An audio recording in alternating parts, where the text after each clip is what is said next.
nuestra patria del momento que recibimos a Cristo como Señor y Salvador, Él redime el alma cautiva por el enemigo que gobierna este sistema o este mundo, Él nos liberta. Ahora el alma le pertenece a Cristo, ahí está nuestra libertad. ¿Cuál es el objetivo del enemigo con el sistema? Llevarse todas las almas que pueda. Salir físicamente del sistema no se puede. Dios nos llama a salir espiritualmente de Egipto. Ser luz para otro que están en oscuridad como otros han sido luz para nosotros. Y ahí está el propósito. Testificar de que hay un Dios que te salva, que te liberta, que puede restaurar tu corazón herido, que no lo hace absolutamente nada ni nadie, porque es espiritual. Donde había tristeza, ahora hay gozo. Te hace vivir en victoria en el medio de un mundo donde hay aflicción y hay adversidad. Entonces, la única forma de salir es espiritual. Y de vencer es en Cristo.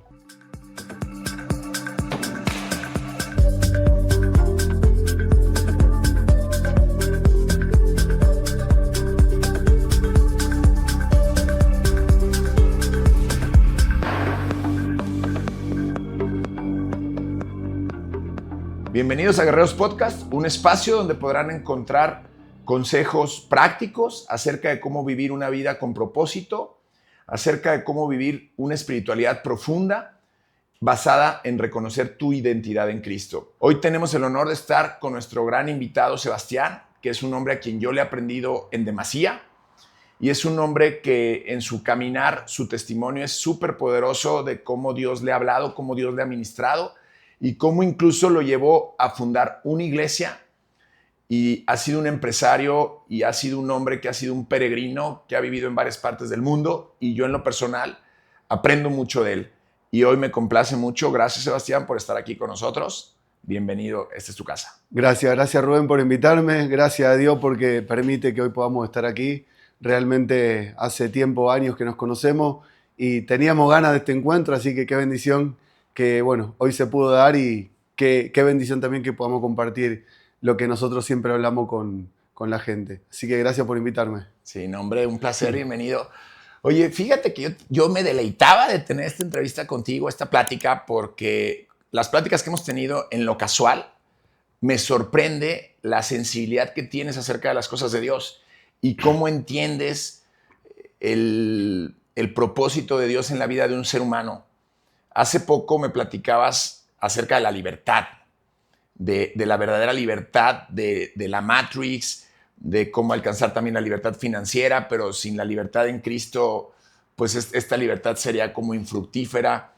Me llamó mucho la atención el tema y realmente me gustaría que nos compartieras un poquito tu visión acerca de la libertad. Claro, de hecho justo como te comentaba, hoy grabé un video hablando sobre eso, que luego también lo voy a compartir. Ok, tenemos que partir de la base de que nosotros estamos en un mundo, en un sistema que está controlado por el enemigo. El enemigo es Satanás, porque Dios le dio autoridad. Él es el príncipe de este mundo. Vamos a basarnos siempre en la Biblia. Entonces, estamos en un mundo y en un sistema satánico, mire por donde lo miren. Hay algunos que están con la mirada un poco, o los ojos un poco más abiertos y ven ciertas cosas que obviamente les llaman la atención y lo expresan, lo comparten. No sé, conocer la verdad y la verdad te hará libre y empiezan a revelar un montón de cosas conspiranoicas que están sucediendo, que son una realidad y que la mayoría de la gente no lo ve. Ok, pero hay algo que todavía va más allá de eso, ¿sí? De esa conspiranoia o del plan de la Agenda 2030, de este plan donde realmente van caminados según la Biblia, profetizado a una religión, un gobierno, una economía. Bien, eso es el gobierno del anticristo. Entonces, eso está escrito que va a pasar. Y todo lo que hoy vamos viendo día a día realmente va encaminado a eso. Entonces, no va a haber forma de cambiar eso. Eso no lo va a cambiar una persona, eso no lo va a cambiar un presidente, no lo va a cambiar un gobierno. Para mí creo que es inútil esperar la solución de parte de un presidente o de un salvador, porque el salvador ya vino. Ahora, ¿de qué manera nos liberta Cristo? Los judíos esperaban a un monarca, a un rey que levante el cetro, a un político, a un presidente y que los liberte. No, la libertad que Cristo trajo es otra. Ahora Cristo vendrá como monarca. Porque si Cristo vino y todo lo que está en la Biblia es verdad, la Biblia dice que Cristo va a volver. Y va a volver por su pueblo. Esto también es una realidad, entonces no podemos ignorar eso. ¿Cómo va a volver? Va a volver como el monarca, como el hijo del David, como el descendiente de David, como el león de la tribu de Judá, como el rey de reyes y el señor de señores. Va a venir por su pueblo. Ok, ahora, la única forma de salir de este sistema, de esta Matrix, es espiritual, porque estamos en el mundo. La Biblia dice que estamos en el mundo, pero no somos del mundo. Entonces, ¿de qué manera podemos estar en el mundo sin ser del mundo? Libres. ¿De qué? Del sistema, de la Matrix, del mundo. ¿Cómo somos libres? Dice la Biblia. ¿Conoceréis la verdad? Y la verdad os hará libre. Entonces la única forma de poder salir es a través del conocimiento revelado de la verdad, que es Cristo. Al aceptar a Cristo como Señor y Salvador, Él nos liberta espiritualmente. Estamos en el mundo, pero no somos el mundo. Ahora somos hijos de Él, espiritualmente libres por el conocimiento revelado de la verdad. Entonces la única forma de salir de la matriz, ¿sí? No hay otra forma, no podemos salir del mundo, estamos en el mundo. Entonces, ¿de qué manera somos libres en un mundo donde hay cautividad por todos lados? Porque el mundo está cautivo, gobernado por el príncipe de este mundo, que es Satanás. Dios le dio la autoridad para ser príncipe de este mundo. Es espiritual. Cristo venció a Satanás. Entonces, cuando recibimos a Cristo, el que ya lo venció, vence en nosotros. Amén. Amén. Oye, ¿y qué es en sí la Matrix? Porque ahora se ha puesto, era un tema desde el 2000 que a mí me apasionaba y salió la película de la Matrix, pero muchos se hablan de escapar de la Matrix, invierte en estas inversiones para que escapes de la Matrix y seas libre financieramente. Hay una confusión para muchas personas que es la Matrix o el sistema de este mundo. ¿Cómo pudieras explicar un poco para los que no conocen qué es la Matrix en sí? Porque también se habla que hay una Matrix religiosa, hay una Matrix económica. ¿Cómo ves tú la Matrix? Claro, ok, la Matrix es el sistema satánico. Vale, el sistema está gobernado en la base, ¿no? Está gobernado por él, porque tiene autoridad. Vale. Ahora, en términos superficial, en el día a día, en el mundo, la gente no lo ve. Pero hay un plan establecido. Yo sé que en la élite, en la cúpula, ¿sí? De la pirámide, los que manejan el poder, el dinero, la religión, ellos saben a quién responden. Ellos saben a quién obedecen. Ellos conectan con esas entidades espirituales de las tinieblas que les dicen paso a paso qué es lo que tienen que hacer. Porque el camino que están llevando es el camino que está profetizado que va a suceder. Un único gobierno, una única economía, una única religión, que realmente no va a ser la cristiana. Va a ser una religión ecuménica que va a reunir incluso todas las religiones y tal, ¿no? Va a haber persecución al cristianismo. ¿Por qué al cristianismo? Porque tiene la palabra de Dios. Y la palabra de Dios es totalmente enemiga, o hay enemistad entre la palabra de Dios y el sistema, porque la palabra de Dios te saca automáticamente del sistema. Te abre los ojos, te renueva, te reforma, te transforma, te restaura, te vivifica, te da vida. Entonces, la palabra de Dios automáticamente es una espada para el sistema, es una espada que corta el sistema, ¿sí? Entonces, la Matrix es el sistema. Dentro del sistema hay un montón de áreas. Tiene la parte religiosa, parte de la Matrix. Tiene la parte económica, el gobierno a través de la economía, parte de la Matrix. Ideología de género, parte de la Matrix. Cambio climático, parte de la Matrix. Políticas, parte de la Matrix. Comunismo, parte de la Matrix. Culturas. Cultura, ok. Oye, ¿y cómo pudiéramos lograr estar fuera de la Matrix? Porque hay una frase que me dice, que a mí me entusiasma mucho, que dice, ustedes son del mundo, perdón, ustedes están en el mundo, pero no son de este mundo, porque yo los he llamado a vida, y Él nos saca de esta Matrix. Y aparte dice, quien se hace amigo del mundo se constituye enemigo de Dios. Entonces, si yo quiero salir de esta Matrix y vivir una vida en libertad, conocer esa verdadera libertad, ¿cómo pudiéramos, si alguien te preguntara, oye, ¿cómo puedo salir de la Matrix para poder vivir esa vida en libertad? Porque la libertad es muy amplia. Por un lado está la libertad espiritual, pero por otro lado, la Matrix o el sistema de este mundo te hace tener la necesidad de autoesclavizarte muchas veces. ¿En qué sentido? A lo mejor tienes que conseguir un trabajo, o si no un trabajo, tienes un negocio del que en cierto sentido, pues también tienes que, o sea, pareciera que fuera una labor imposible salir de la Matrix o salir del sistema de este mundo. ¿Es posible salir? ¿Cómo lo ves tú? Ok, físicamente no. ¿Por qué motivo? Porque estamos en el sistema. No podemos, al menos que salgamos de este mundo físicamente, no podemos porque vivimos en el mundo. Claro. Pero por eso dice la Biblia, están en el mundo, pero no son del mundo. Nuestra patria, desde el momento que recibimos a Cristo como Señor y Salvador, y Él nos liberta espiritualmente, Él redime el alma cautiva por el enemigo que gobierna este sistema o este mundo, Él nos liberta. Ahora el alma le pertenece a Cristo. Ahí está nuestra libertad. El alma es salva, el alma está redimida, el alma fue pagada por la sangre de Cristo.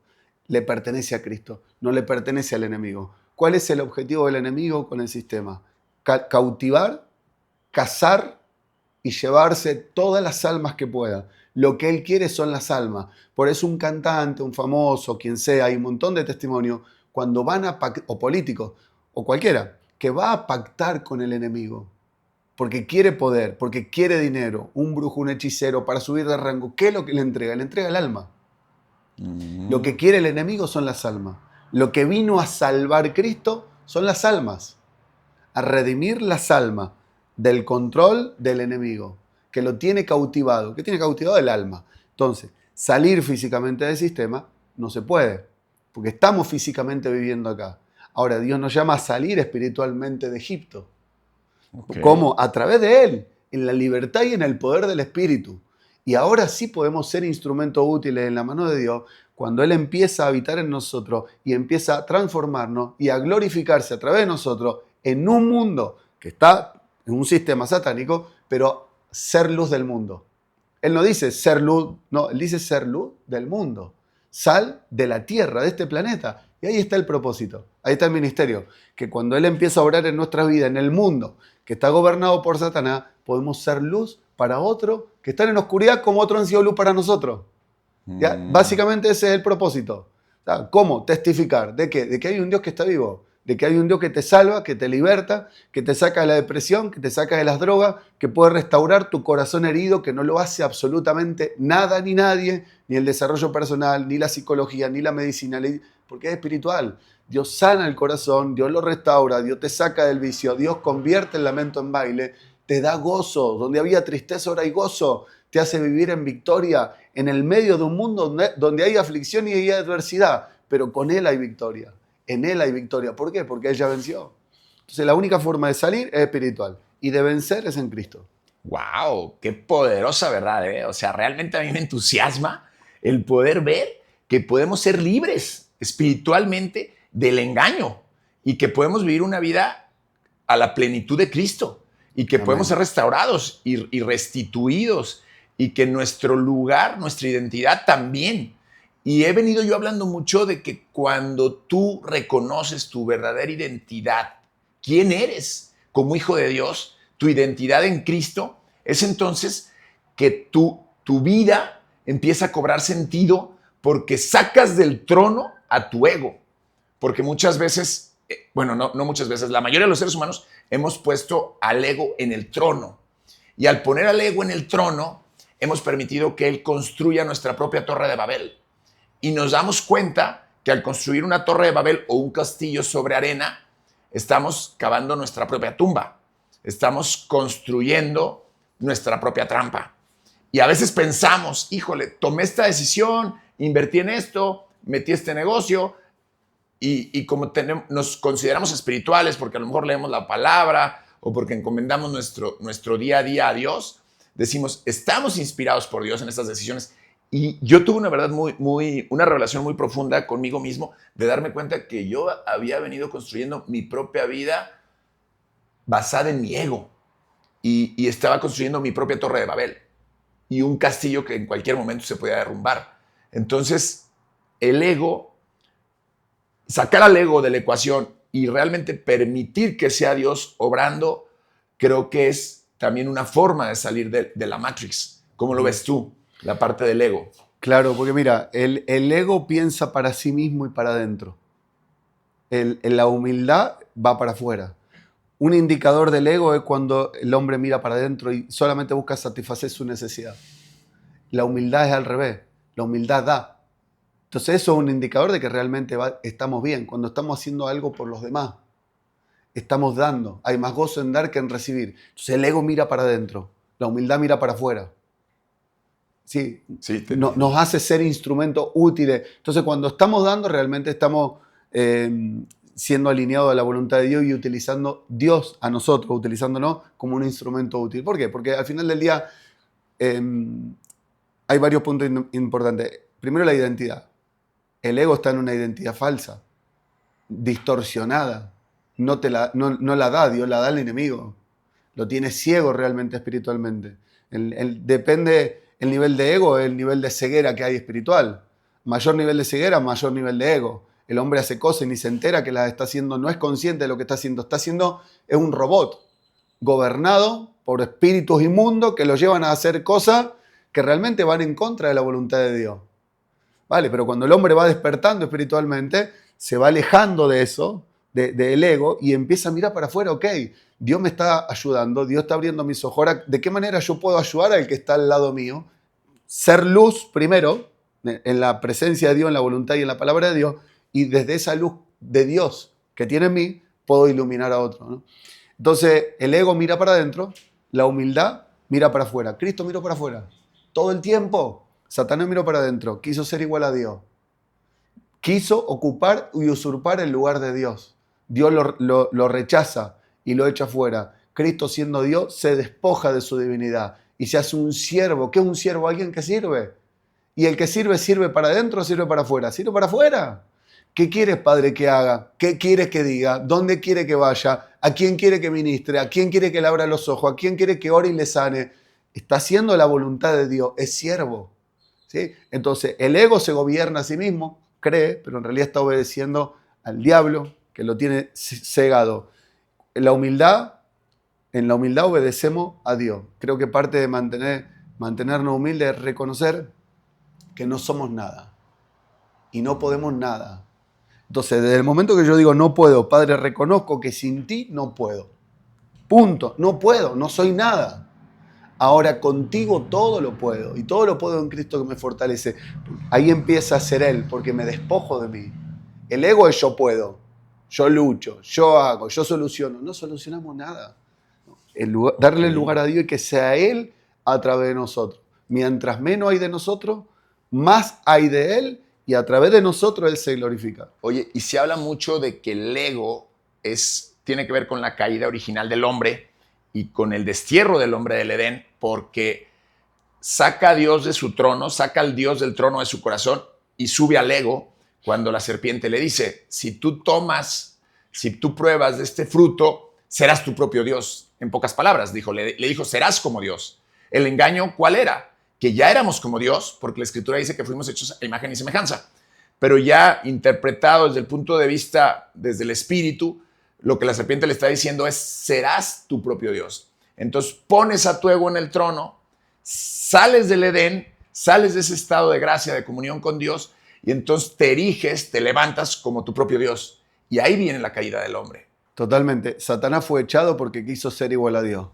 Y él tentó a Eva con que serían abiertos vuestros ojos y seré igual a Dios conociendo el bien y el mal.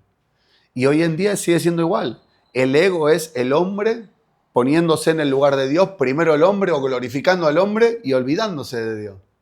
Sigue siendo igual. Satanás sigue obrando de la misma manera. Sigue tentando con lo mismo. Sigue haciendo creer al hombre que es su propio Dios. Sigue sustituyendo la presencia o la imagen del Dios invisible. Digo la imagen, por decirlo de alguna manera, de Dios por el trabajo, por el dinero, por lo que sea. Cualquier cosa que ocupe el lugar de Dios, Satanás está cumpliendo con el propósito que realmente es ese, ¿no? Que el hombre no sea consciente de que hay un Dios que se debe a Dios, que es el alfarero que lo ha formado y que lo forme y que le da vida y que lo restaura. Mientras Él nos tenga ocupado y con nuestra mirada lejos de Dios, Él está cumpliendo con el propósito. Oye, y decías también que el ego está alineado a la Matrix. ¿Cómo es esto? Que el ego está como en alineación a la Matrix. Claro, porque en realidad el ego viene del enemigo, del adversario. Está influenciado. Él fue echado por egocéntrico. Él quiso ser igual a Dios. Yo puedo, yo quiero ese trono. Yo quiero estar en el lugar de Dios. Y al final del día, el ego igual sigue siendo el hombre, o poniendo al hombre, sustituyendo a Dios. ¿Sí? El hombre buscando la longevidad a través de la ciencia. El hombre buscando la espiritualidad en diversos caminos que no tienen nada que ver con Dios. ¿Sí? El hombre poniendo la fe y la esperanza en una piedra. El hombre construyendo un becerro de oro y aplaudiendo y adorando a ese becerro diciendo, este nos sacó de Egipto. No, es Dios. Hay que volver a Dios. Entonces, el ego literal sigue siendo ese mismo espíritu que estaba en Satanás y que hizo que se rebele en contra de Dios, hace que nos rebelemos en contra de Dios. Cuando estamos viviendo desde el ego, le damos la espalda a Dios. Excelente. Oye, mi Sebas, me platicabas también que a mí me llamó mucho la atención como tu testimonio de poder, lo que Dios ha obrado en tu vida, cómo tuviste un antes y un después y cómo fue que conociste a Cristo, creo que en el 2013, que se me hizo súper interesante. Me decías que cuando tú te rindes a los pies de Cristo y cuando te alineas a Dios, empiezan a suceder los milagros. Entonces me platicaste, por ejemplo, tu experiencia de España. ¿Qué milagros has visto en tu vida? Porque a mí me sorprende cómo el Espíritu de Dios cómo te empezó a ministrar y cómo has visto su fidelidad. Porque me decías, lo que me queda claro es que Dios es fiel. Amén. Y su fidelidad siempre permanece y yo lo he visto en mi vida que me ha llevado de un lugar a otro. Platícanos un poquito de ti, tu historia, cómo fueron. Me platicabas, viviste en Estados Unidos, luego en España, luego llegaste a México, ahora en Italia, o sea... Claro, realmente, literal, hay muchísimo, muchísimo para hablar de la historia porque hoy tengo 46 años, yo salí de Argentina con 22, 23 años, me fui a Noruega a jugar al fútbol, al fútbol ya no jugué, me quedé viajando con la mochila de mochilero por el norte de Europa, volví a Argentina, luego me fui a España, volví a Argentina, volví a España, estuve 9 años viviendo en España, Estados Unidos, México 9 años y ahora viviendo en Italia. Entonces, claro, hay muchísimo, muchísimo para contar en todo ese proceso. Pero básicamente te lo puedo resumir de la siguiente manera. Jugaba al fútbol, era un chico de familia, con problemas dentro de la casa, que obviamente no se exteriorizaban, pero estaban, yo no era consciente de eso realmente. Cuando se empiezan a exteriorizar, coincide que dejo el fútbol, que era lo que había hecho desde que aprendí a caminar, jugar al fútbol y era mi vida, mi identidad estaba basada en el fútbol, jugador de fútbol, jugaba y era mi vida. Cuando dejo el fútbol, porque me rompo menisco y ligamento de la rodilla, me empiezo a drogar. Cuando me empiezo a drogar, eso fue catastrófico porque en un tiempo muy, muy corto, el enemigo me liquidó, desgarró mi vida prácticamente. Me empecé a drogar primero con marihuana, no pasa nada, sí pasa. Claro. Sí pasa. Cigarrillo, una seca, o no sé cómo le dicen acá, una pitada, una calada, no pasa nada, sí pasa. Sí pasa, porque hay una puerta que se le abre al enemigo y al enemigo está como el león rugente buscando a quién devorar. Y el hombre perece por la falta de conocimiento. ¿La falta de conocimiento de qué? De qué pasa si le da una seca, un cigarrillo, no pasa nada. No, sí pasa. Se le está abriendo una puerta a él y él va a entrar por esa puerta que se le abre. Sí, con el alcohol pasa lo mismo, con la droga pasa lo mismo, y una cosa fue llevando a la otra, y la cocaína casi me destruye, literal, en cierto momento de mi vida. Me miraba al espejo y no me reconocía, literal. Era mirarme al espejo y digo, ¿quién está ahí? No te veo, no, o sea, no te conozco. Literal, había perdido por completo la identidad, mi identidad estaba totalmente distorsionada, los demonios me atacaban, me decían, matate, no serví para nada, no hay motivo para que vos te levantes de la cama, mejor matate. Y yo le creía. Y estuve a punto de suicidarme 3 veces. La tercera vez cerré los ojos, vi una visión. Una niebla gris, espesa, y una llama, y escuché una voz que dijo, el fuego que hay en ti no se apagó. Esa voz me dio esperanza. Y a partir de ahí dije, ok, si no se apagó el fuego que había en mí, lo que tengo que hacer es trabajar para que crezca. Y empezó un proceso, un cambio total, cambié la alimentación, empecé a entrenar. No te voy a decir que fue un día al otro, porque no era Pero un día ahí al habías otro. conocido a Jesús. Todavía no, todavía no. Porque incluso me platicaste que buscaste en corrientes y nunca... Exacto, a partir de ahí empiezo a buscar. Me meto en medicina ayurvédica, cambio la alimentación, tomaba y comía con agua caliente, aceites, me reconocía, me ponía aceite, me pasaba aceite por el cuerpo para tocarme y reconocerme, porque no me reconocía. Yo creo que al final del día, en todo lo que he vivido, cada cosa que viví me empujó hacia adelante, pero seguía sintiendo insatisfacción, me seguía sintiendo vacío, seguía teniendo ansiedad y seguía teniendo temor. Con el tiempo me hice budista, libro de metafísica, primero budismo, meditación trascendental, luego metafísica cristiana. Con el tiempo me voy a España, sigo en el proceso de búsqueda, buscaba a Dios y no sabía dónde estaba. Y yo oraba, le decía, Señor, no sé, ¿cómo hago? ¿Dónde te encuentro? No lo sé. Yo me sigo sintiendo vacío. Me metí a cienciología, fui auditor de esa secta de cienciología, y siempre buscando, digo, bueno, acá está, no, acá no está, está acá, no, acá no está, ¿no? Es como básicamente donde dice, y se escuchaban los truenos y ahí está el Señor, no, ahí no está. El fuego, ahí tampoco, y estaba en el silbo apacible. Hasta que un día, ya la última opción que tenía, entrar en una iglesia evangélica porque era la última opción para mí. De hecho, yo no tenía bien visto a los evangélicos porque lo consideraba igual que, o lo relacionaba con el catolicismo, y yo ahí entré y salí peor de lo que entré. Entonces digo, ¿dónde, no? Me metí en una iglesia evangélica, en la iglesia Sion de Baracaldo, en el País Vasco. El pastor Máximo hace el llamado después, me llama al altar, recibo a Cristo como mi Señor y Salvador, confieso que Cristo es mi Señor y que Dios lo levantó de los muertos, confieso que Cristo es Dios, y en ese momento, de un momento a otro, en esa oración, me pone la mano en la espalda, yo tuve una visión, cerré los ojos, y así como años antes, había visto esa llama de fuego, igual cerré los ojos, ahora vi una mano que sembró una semilla en mi corazón, en ese preciso instante.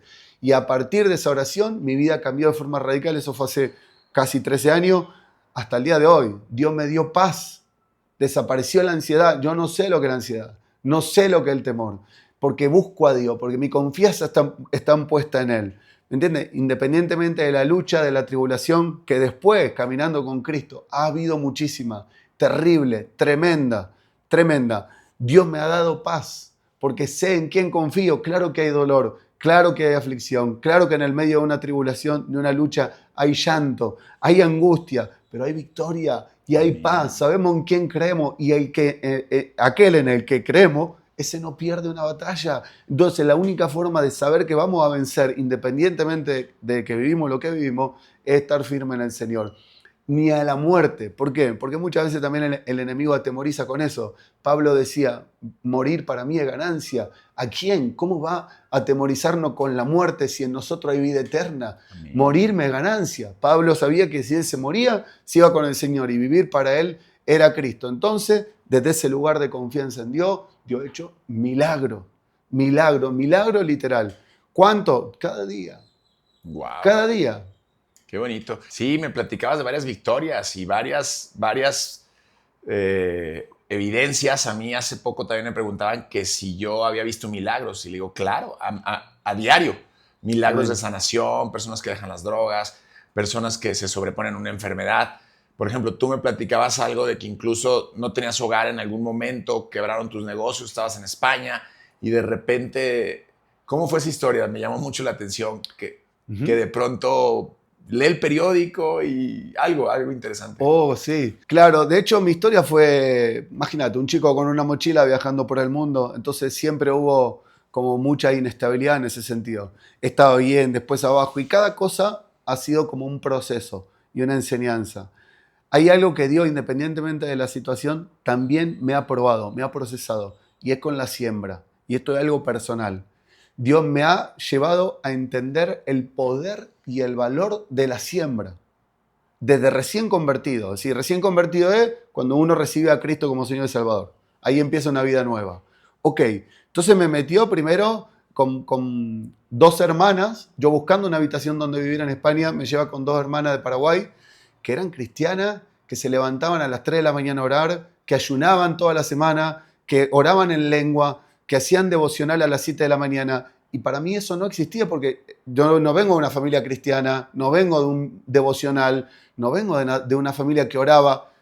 Entonces para mí eso era nuevo. Como estaba enamorado de Cristo, como ahora, el entrar en esa casa con esas dos hermanas de Paraguay, evangélica, pero firme, de fe, de ayuno, de oración, de palabra profética, orar en lengua, para mí fue una bendición enorme. Sí supe que era Dios ahí y Dios me estaba formando. Entonces ahí empezó una vida de devoción, una vida de oración, una vida de ayuno.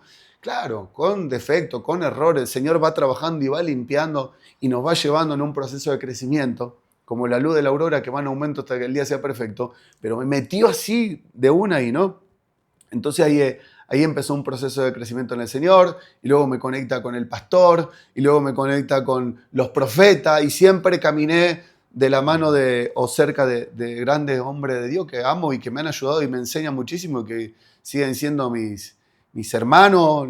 Al pastor de España le digo pastor, y hoy mi pastor está en Colombia, ¿me entiendes? Pero por respeto y por amor, ¿sí? Sigo teniendo relación con ellos. Qué lindo. Platicando también contigo, me llamó mucho la atención porque yo he visto, y muchos hemos visto de repente los ataques del enemigo. Cómo está como león rugiente esperando, viendo a quién devorar, ¿no? Y viene a robar, matar y destruir, que fue como Jesús lo identificó como león rugiente.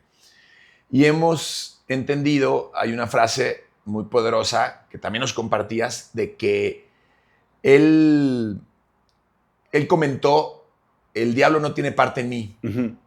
Y entonces me comentabas que porque nunca conoció el pecado, realmente el diablo no tuvo parte en él y fue que pudo resucitar su cuerpo.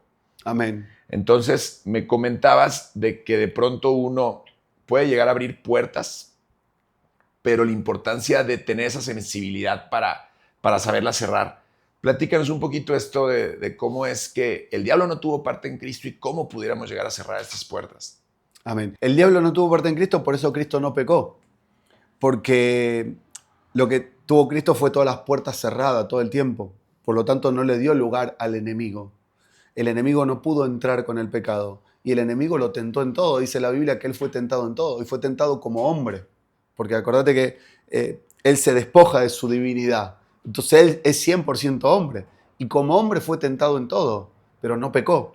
Nunca le abrió la puerta. No abrió puerta. Como el pecado no entró en él, la muerte luego no lo pudo retener. Porque la muerte entra por el pecado. Entonces, cuando el diablo lo crucifica, derrama su sangre perfecta, su sangre santa, como es sangre sin pecado, ahora nos limpia a nosotros para que a través de su sangre nosotros seamos sin pecado.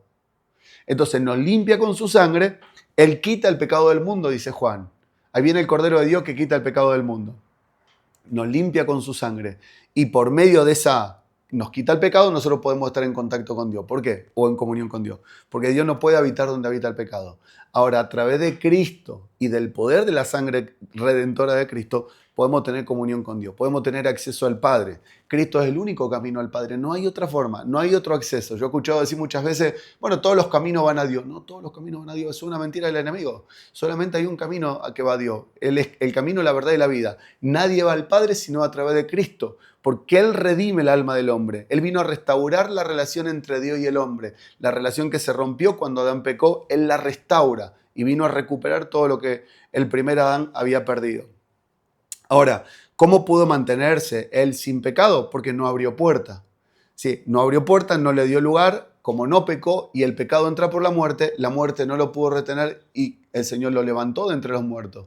Bien, Él es el Rey de Reyes, el Señor de Señores, Él es el Mesías y cumple con la función de Mesías, del Redentor, del Salvador, donde Él vence a la muerte, le quita el poder al diablo del Hades de la muerte, la llave, y ahora hay vida eterna en Cristo Jesús y la misma vida eterna que tiene Él y el mismo poder que lo levantó de los muertos es en nosotros a través de Él, al recibirlo. Entonces, básicamente el enemigo opera con legalidad, siempre. Cuando uno abre la puerta, como comentaba antes, cuando uno fuma un cigarrillo y dice no pasa nada, sí pasa, porque no es la calada de cigarrillo o la seca de cigarrillo, es la puerta que se le abre a los demonios de forma inconsciente. El hombre perece por la falta de conocimiento. Cuando uno fuma marihuana, una calada no pasa nada, haciéndose el vivo con los amigos, sí pasa, porque no es la calada de marihuana. Es el enemigo que está como león rugiente, como vos decías recién, buscando a quién devorar porque se le abrió una puerta. ¿A quién devora el que le abre la puerta? Él está como un león rugiente. Mira, ¿sí? ¿Cómo entra? Cuando el hombre le abre la puerta, el enemigo entra. Ese león rugiente que busca a quién devorar, entra. Pero no puede entrar así nomás. Tiene que entrar con la autoridad que le da el hombre. ¿Cuándo se la da? Cuando abre la puerta. Entonces, acá es mantenerle las puertas cerradas al enemigo, entender que todo es una cuestión de legalidad, mantener las puertas cerradas y si en algún caso abrimos puertas porque somos humanos, no somos perfectos, porque pecamos todos los días, porque no hay justo ni aun uno, no hay nadie que no peque, el único perfecto es el Señor, pero podemos ir reduciendo al margen de error. ¿Cómo? Aprendiendo, siendo ministrados, siendo enseñados, siendo instruidos y vamos avanzando y creciendo como la luz de la aurora que va en aumento. Vamos creciendo en el Señor. Ahora, mantener las puertas cerradas. Si en algún momento abrimos uno, tener la sensibilidad de reconocer, Señor, perdóname, automáticamente, Señor, ahora en el nombre de Jesús yo te ruego me perdone este pecado, esa cosa que hice, esa palabra que dije, ese pensamiento que tuve, ese sentimiento, perdóname. Y lo que estamos haciendo ahí, estamos quitando al enemigo y le estamos cerrando la puerta. Y cancelamos. Cancelamos. Cerramos la puerta y cancelamos. Y ahora, claro, el Señor es grande en misericordia y grande para perdonar. Entonces el Señor, que es grande en misericordia, cuando nos arrepentimos de verdad, reconociendo que nos arrepentimos, le pedimos perdón y que queremos agradarlo a Él, automáticamente Él nos perdona, nos restaura, como lo hizo con David cuando pecaba, que en el Salmo 51 va, se arrepiente, y al final del día, con los pecados de David y todo, que incluso fueron más grandes que los de Saúl, pero el Señor dijo que David tenía un corazón conforme de Él, y cumple la promesa que le dio, y de David viene el Mesías. Porque era humilde, se arrepentía, sabía arrepentirse, y esa es la clave: caer vamos a caer, pecar vamos a pecar. ¿Sí? El tema es ir reduciendo el margen de error y reconocer delante de Dios el pecado, pedirle perdón a Dios, y Él nos perdona, Él nos restaura, ¿sí? Y cuando nos perdona, automáticamente nos libera del pecado. Wow, qué poderoso. Y qué importante es mantener puertas cerradas, porque de hecho hay un versículo que a mí me cimbró mucho, que es el fundamento de un estudio que habla justamente de las puertas abiertas, porque muchas veces abrimos puertas, como bien comentas, por medio de ciertas sustancias, por medio del alcohol, por medio de la pornografía, por medio de prácticas ocultas de hechicería, adivinación, de otro tipo, y abrimos puertas espirituales sin darnos cuenta. Entonces, qué importante es cerrar estas puertas, y me gusta a mí mucho este versículo que dice: aquel que aportillare el vallado, le morderá la serpiente. En la antigüedad, las ciudades estaban fortificadas. Entonces, te decía que no hicieras un boquete en el muro, porque entonces te morderá la serpiente. Y lo mismo sucede. Si tú haces un boquete espiritual en tu vida, le das derecho legal al enemigo, como bien nos comentas. Y creo que este punto es fundamental de empezar a pedirle discernimiento al Espíritu Santo, de ver qué puertas pudiéramos tener abiertas para tomar la decisión de cerrarlas, porque algo a mí que aparte me impactó, que tuve también una revelación platicando con otra hermana en Cristo, que me decía: las puertas que tú abras para el reino de Dios, las abres para ti y para tus generaciones, pero también las puertas que abres en el mundo de las tinieblas, las abres para ti y tus generaciones. Entonces, creo que es fundamental que tengamos esa sensibilidad y ese discernimiento para poder cerrar aquellas puertas que no deben de estar abiertas en nuestras vidas. Totalmente. De hecho, incluso hay puertas que son claramente identificables como puerta. Tremenda, que obviamente se abren en ignorancia, ¿no? Cuando uno va y se lee las cartas, o se lee la palma de la mano, o la carta astral, o visita un brujo, un hechicero, son puertas enormes que uno está abriendo, directo al reino de las tinieblas. Cuando uno fornica, adultera, son puertas enormes. Okay, entonces son puertas claramente identificables que obviamente en general se hacen en completa y absoluta ignorancia. Ahora, importante, cuando hay puertas que son pequeñas, esas son, dice la Biblia que las zorras pequeñas echan a perder la viña. Entonces hay puertas que son muy pequeñas, que no son tan fáciles de identificar. Una palabra de mentira, un pensamiento, la envidia, el rencor, eso está tremendo y eso obra. El rencor, la raíz de amargura, la falta de perdón, son un montón de puertitas que uno puede abrir, que hay que identificarla y pedirle al Señor que obre, que nos trate y mantenerle la puerta cerrada en todo.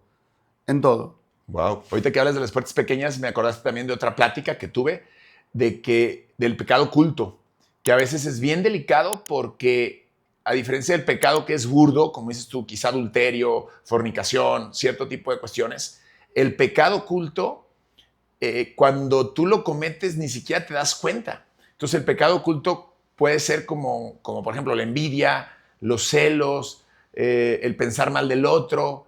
Y ese pecado es muy dañino porque ni siquiera te das cuenta que lo tienes. La falta de perdón, la autocompasión, ciertas cuestiones que es muy importante detectar este pecado oculto porque, como bien comentas, una pequeña chispa puede encender todo un bosque. Totalmente. Al final del día, tenemos también en la Biblia cuando el pueblo entra a Jericó y dice el Señor que no tomen nada, ¿no? Y ahora toman una manta babilónica, lingote de oro, lingote de plata, y había anatema en el pueblo.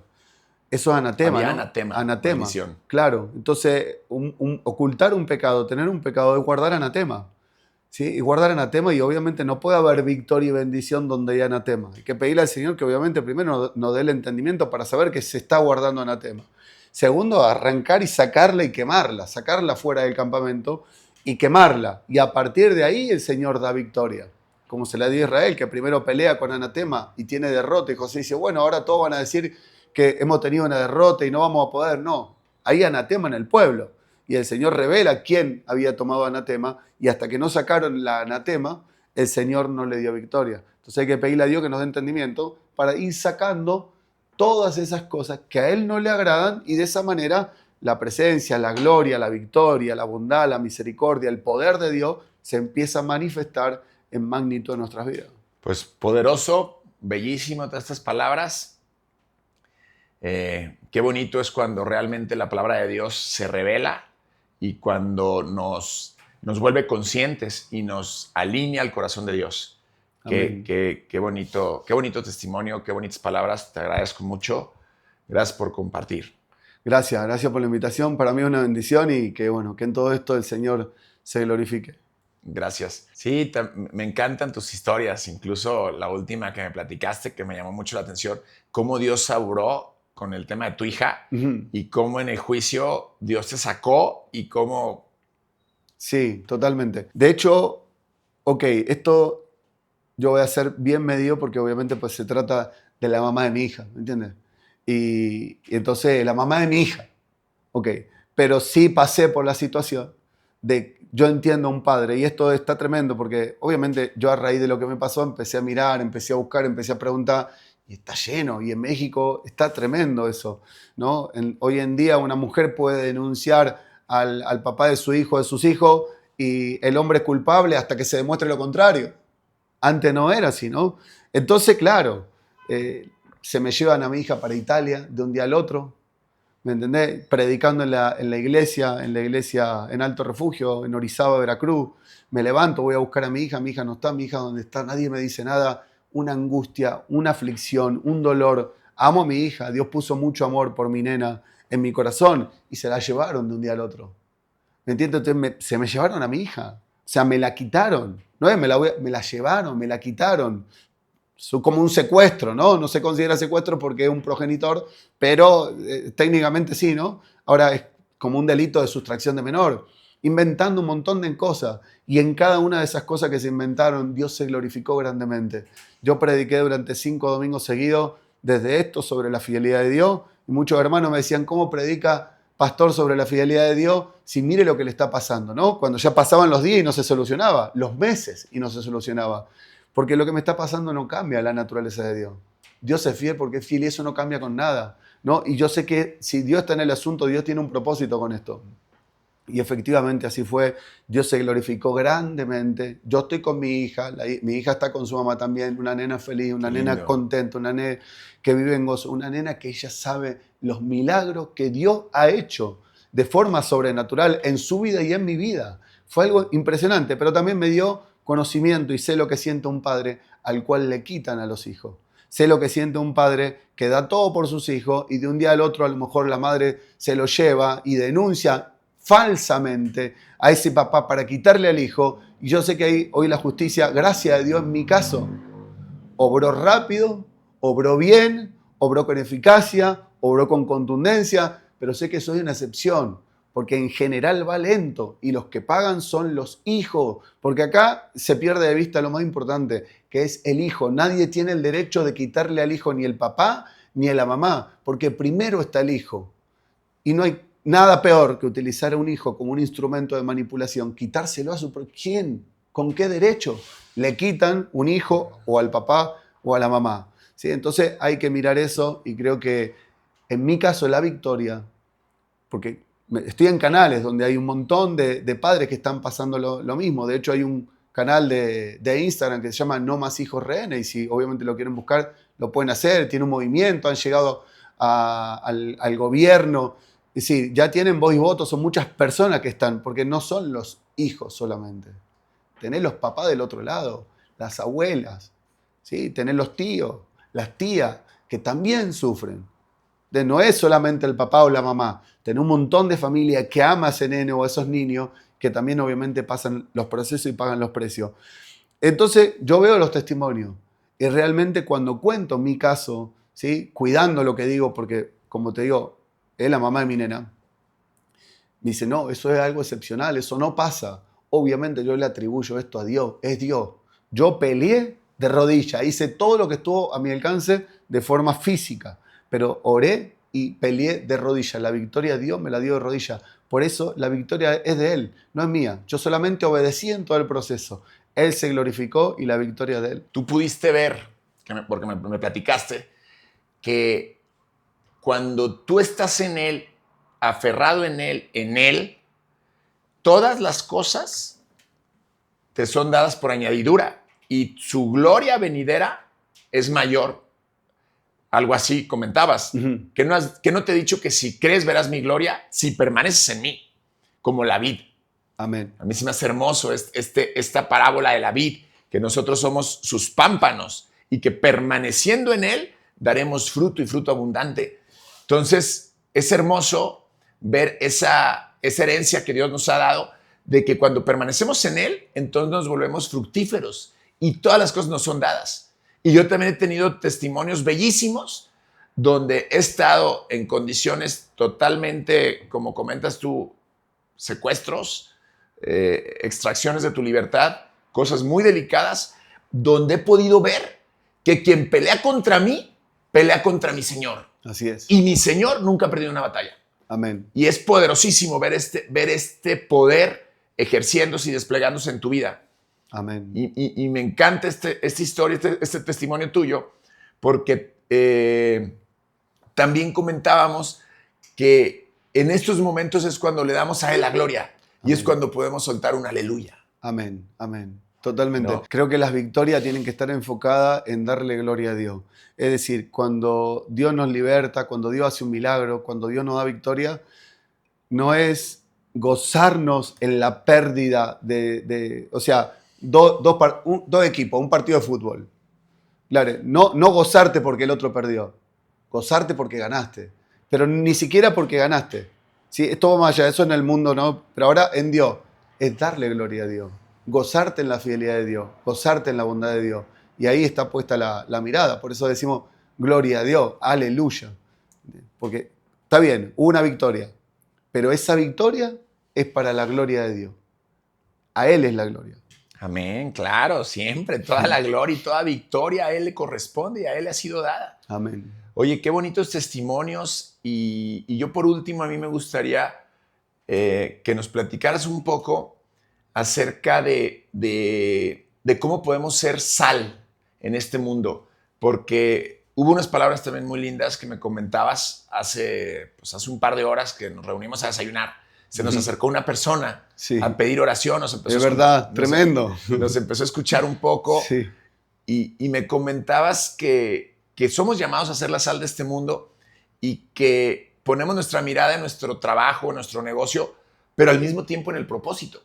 Y estamos alertas al llamado, a las necesidades de alguien más. Amén, amén. Me gustaría que nos pudiéramos profundizar un poco para ir ya como cerrando. Bien, ok, luz del mundo. Dice luz del mundo. Ustedes son la luz del mundo. Luz del mundo. No la luz de 4 paredes. No la luz de abajo de la mesa, sino la luz de que está arriba de la mesa que alumbra toda la habitación. ¿Luz del mundo qué? Cuando creemos en Dios, nosotros sabemos que somos salvos en Cristo. Él empieza a orar en nuestras vidas y estar presto a compartir la palabra de Dios y testificar de las cosas que Dios, las maravillas que Dios hace en nuestras vidas. Ponernos en nuestros pies el calzado del Evangelio de la Paz. Y cuán hermosos son los pies de aquellos que anuncian las buenas nuevas. Estar presto a testificar con cualquier persona en cualquier lado, en el supermercado, en la cajera. No es que va a salir hablándole a la gente, no. Pero buscar, ok, vale, hablar con una persona. Tu testimonio es Cristo te dio vida, Cristo te sana. Hay gente que está deprimida. Un ejemplo, te pongo un ejemplo. Reunión de negocio, antes de ayer, en una cafetería. Una persona tiene un problema. Ok, sigo hablando. Ahora contame eso. Quiero orar por ti. Hay salvación. En Cristo hay vida eterna. En Cristo hay salvación. En Cristo hay libertad. Hay restauración. Ahí estamos siendo luz del mundo porque estamos en un contexto que no tiene nada que ver con una iglesia. Pero hay una persona que tiene una necesidad y no podemos ser indiferentes a lo que le está pasando, porque nosotros sabemos que si esa persona está deprimida y Cristo te liberta de la depresión y te da gozo y convierte el lamento en baile, testificale, porque ahí está la sanidad. Ahí está la solución y para eso te pone Dios. No podemos callar. Y eso es testificar de Cristo. Dice, me seréis testigos en Judea, Samaria y hasta lo último de la tierra. Me seréis testigos. ¿Sí? Tenemos que ser testigos de Cristo. Si no somos, al final del día, no somos luz. Porque una luz tiene que alumbrar. Entonces, ¿cuál es la luz que nosotros podemos darle al otro? Cristo. Cristo. Te testifico de Cristo, ¿no? Te comparto de Cristo y estar siempre Señor. Y esa es una forma de dar y hay mucho gozo en dar y más gozo en dar que en recibir. Cristo es la luz de este mundo. Que dice, Amén. yo soy el camino, la verdad y la vida. Yo soy la puerta. Yo soy la luz. Algo dice, ¿no? Hay un versículo que habla de que yo soy la luz de este mundo. Sí, dice que él es la luz vino al mundo. En Juan dice, Juan capítulo 1. Sí, que él es la luz, dice, en él estaba la vida y la vida era la luz de los hombres. Qué bonitas palabras. Y ese versículo, eso está tremendo porque dice, en el principio era el verbo y el verbo era con Dios y el verbo era Dios. Todas las cosas por él fueron hechas y sin él nada de lo que ha sido hecho fue hecho. Él es la luz de los hombres. En él está la vida y la vida era la luz de los hombres. Cristo es Dios, que se encarna en el Hijo. Claro, es un misterio. ¿Cómo Cristo, un hombre, Dios se encarna? Claro, porque también tenemos el cuerpo humano, es un cuerpo tripartito, espíritu, alma y cuerpo. El Padre se encarna en el Hijo y viene, es Dios, pero se despoja de su divinidad, se hace hombre. ¿Para qué? Para redimir al hombre. ¿Por qué? Por el pecado del hombre. Porque la maldición entró por un hombre, por Adán, y de Adán a todos los hombres. Ahora la vida entra por el postrer Adán, y del postrer Adán, cuánto más vida a todos los que vienen después de él, a través de él. Wow, amén. Qué hermoso, qué hermosas palabras. Y qué poderoso cuando esta revelación entra al corazón del hombre, porque realmente te das cuenta que empieza esta transformación profunda y empieza a entresacar lo vil de lo precioso. Entonces empieza a dinamitar estas palabras, el Evangelio de Dios, la palabra de Dios, empieza a dinamitar al viejo hombre y empieza la transformación. Y es una transformación auténtica, porque yo he sido testigo que el único camino hacia una verdadera transformación es Cristo Jesús. Amén. Ni el desarrollo personal, ni los libros, nada. Es Dios y la palabra de Dios. Obviamente todo ayuda, todo sirve, todo nos puede ayudar de alguna forma, pero realmente transformar. Dice que Él nos moldea como una pieza de barro en las manos del alfarero. Él nos moldea, Él nos transforma. Seguimos siendo pieza de barro que no vale nada, que lo único que tiene de valor es que esa pieza de barro moldeada en las manos del alfarero tienen al Espíritu de Dios. El único valor que tiene es lo que tiene dentro, que es el Espíritu de Dios. Somos templo del Espíritu Santo. Entonces Él nos moldea. Nosotros somos barros, viles barros, pero cuando nuestro valor viene de que Dios nos empieza a moldear, nos hace vasijas suyas y de ahí viene nuestro valor. Y se habla mucho de que Él nos quiere llevar a la estatura del varón perfecto, a la plenitud de su gloria. Muchos preguntan, ¿es esto algo romántico o es una realidad viva para el creyente, para el que decide disponerse a poder ser llevado a la estatura del varón perfecto? Amén. Claro, entonces somos barro. Literalmente, el hombre fue formado del polvo de la tierra y la ciencia ha revelado hace años que los elementos que hay en el cuerpo son los elementos que están en la tierra. El hombre fue formado del polvo de la tierra, Dios sopla en el hombre, es su espíritu y cuando se sopla el espíritu se forma el alma y era el hombre un alma viviente. Entonces el hombre es barro. Como barro no tiene ningún valor.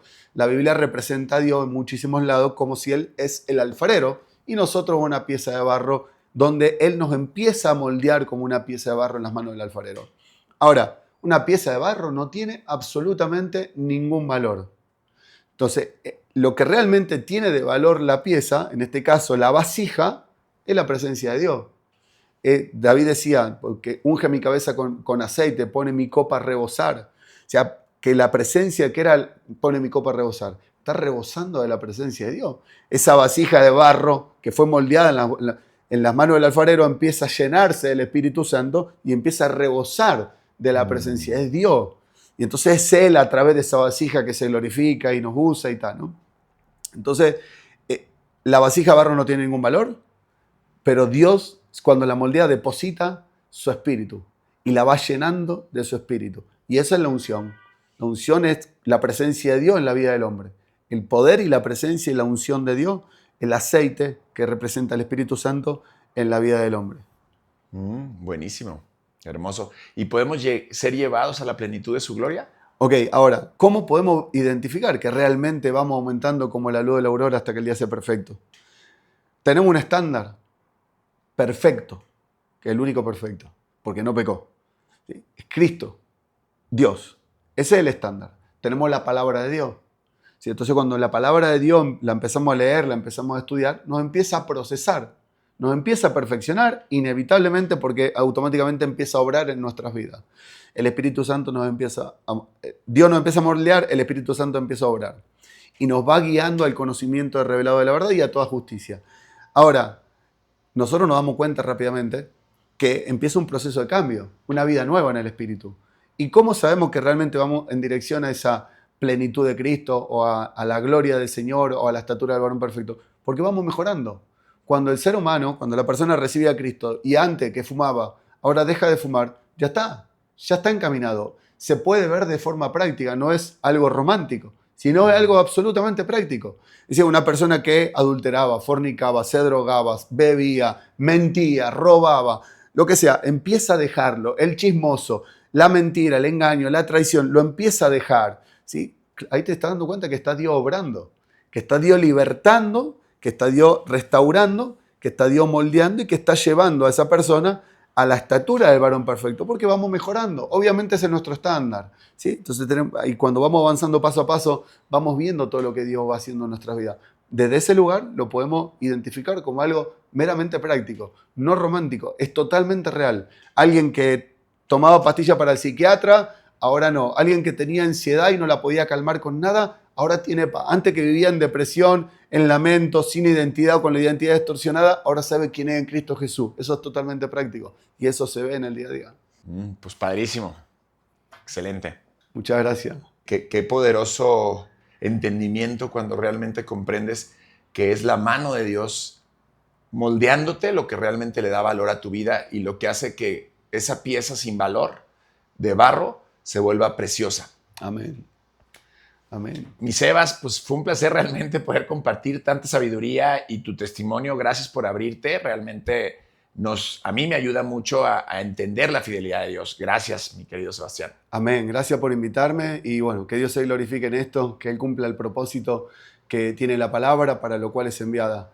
Y gracias por la invitación. Una bendición. Oye, mi querido Sebas, y para nuestra audiencia que quisieran seguirte y querer profundizando en la palabra de Dios, ¿dónde te pueden seguir en tus redes sociales? Instagram, Sebastián.Ojeda Márquez y en YouTube, Sebastián Ojeda Márquez. Excelente. Pues, querida audiencia, realmente espero que hayan disfrutado tanto como yo este episodio y que les haya servido para profundizar su caminar en Cristo. Y estaremos trayendo historias, testimonios y enseñanzas lindas, tanto de negocios como de la familia y una espiritualidad cristocéntrica. Nos vemos en nuestra tierra prometida, porque recuerden que Dios puso una tierra prometida para cada uno de ustedes.